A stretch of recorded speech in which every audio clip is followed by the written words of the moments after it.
ওয়ার্ডে। আমরা আছি ৬৬ নম্বর ওয়ার্ডের প্রার্থী ফয়াজ খান মহাশয়ের সাথে। কেমন চলছে ওনার ভোট প্রচার শুনে নেব তার মুখ থেকেই, যিনি আবার একাধারে স্বনামধন্য বটে। আমাদের নিউজ অল ইন্ডিয়া ক্যামেরায় আপনাকে স্বাগত। ঝকঝকে স্মার্ট আদ্যপান্ত একজন টেকসাভি রাজনীতিক, মানুষ কতটা আপনার থেকে আশা করছে বা মানুষ আপনার কর্মসূচি কি? মানুষের আশা প্রত্যাশার তো কোনো শেষ নেই। মানুষের আশা প্রত্যাশা তো অনেকই আছে। এবার আমার যেটা করণীয়, আমার যেটা কর্তব্য, যদি আমাকে মানুষ আশীর্বাদ করেন, জয়যুক্ত করেন, তার আশা প্রত্যাশাটা কতটা আমি পূরণ করতে পারবো সেটাই আমার। কেমন চলছে? খুবই ভালো চলছে। মানুষের কাছে যাচ্ছি, মানুষের কথাটা শুনছি, মানুষকে নিজের কথাটা বলছি। এইভাবে অনেক জায়গায় মানুষের সঙ্গে মেশা হচ্ছে, অনেক জানা চেনা লোকের সঙ্গে দেখা হয়ে যাচ্ছে। নতুন করে তো মানুষকে কিছু বোঝানোর নেই বা কিছু বলার নেই, বা নিজের পরিচয় নতুন করে দেওয়ার মতো কিছু নেই। তো কতটা বাবার থেকে কতটা অনুপ্রাণিত হচ্ছেন?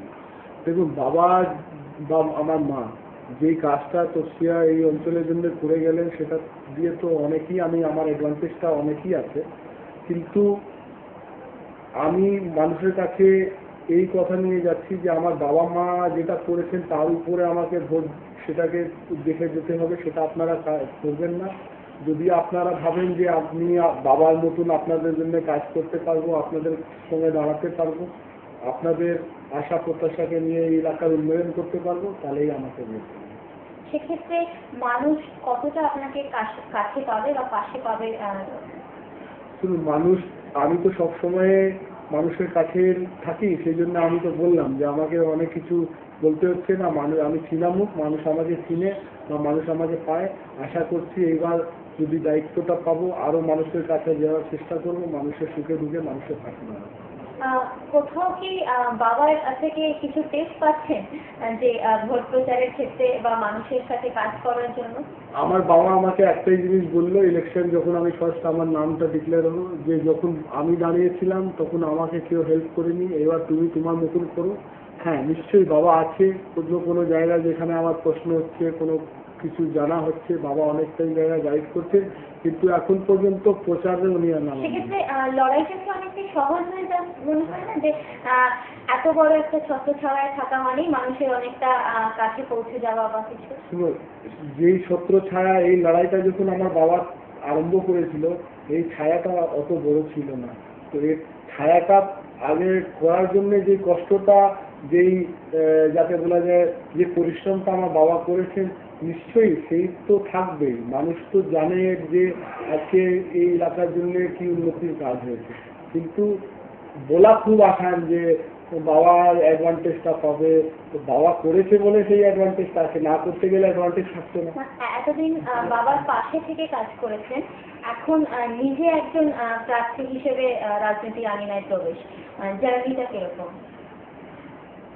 আগে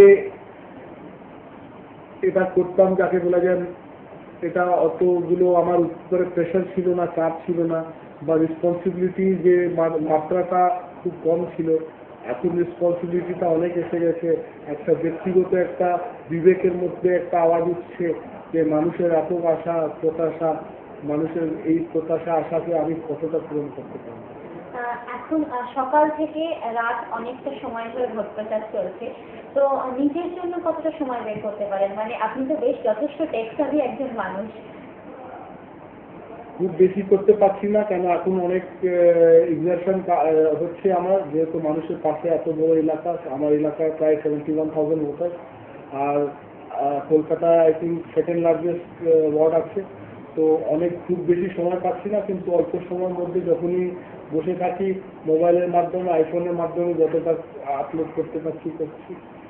একেবারে আশা করি ভোটের রায় আপনার পক্ষে যাবে, এবং আমাদের তো বটেই, আমাদের নিউজ অল ইন্ডিয়ার সমস্ত দর্শক বন্ধুদের পক্ষ থেকে আপনাকে অনেক অনেক শুভেচ্ছা। আশা করি ভোটের ফল খুব ভালো হবে। ধন্যবাদ, থ্যাংক ইউ।